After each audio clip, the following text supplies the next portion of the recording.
تو چشماش یه دنیای رنگی رو داره، دل من به جز اون که دردی نداره. نه هستش و حتی نمیاد سراغم، نباشه نمیخوام که بارون بباره. یه لیلای بی عشق و احساسی بوده، هنوزم برای نبودش که زوده. خیالش یه سردرده که تو سرم هست، نباشه نفس نیست توی سینه دوده. تلخی و تو خوب بلدی، شیرین بودن کار تو نیست. روزای خوبت با منه که دیگه قسمت تو نیست. تلخی و تو خوب بلدی، شیرین بودن کار تو نیست. روزای خوبت با منه که دیگه قسمت تو نیست.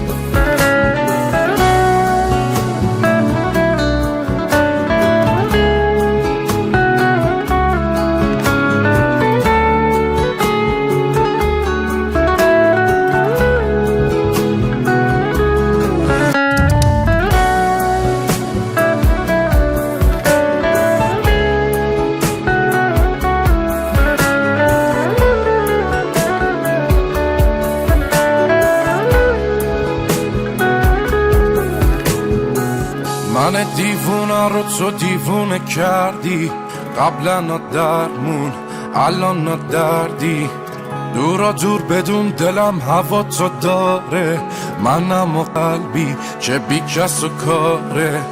رو به رو چشام هنوز جای خالیش، بعد تو خونه رو میزنم آتیش، میزنم آتیش.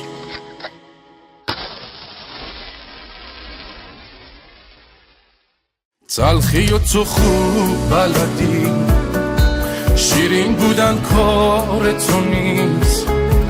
روزای خوبت با منه که دیگه قسمت تو نیست. تلخی و تو خوب بلدی، شیرین بودن کار تو نیست.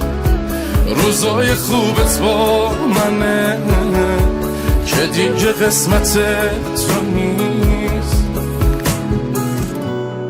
مصطفی مؤمنی.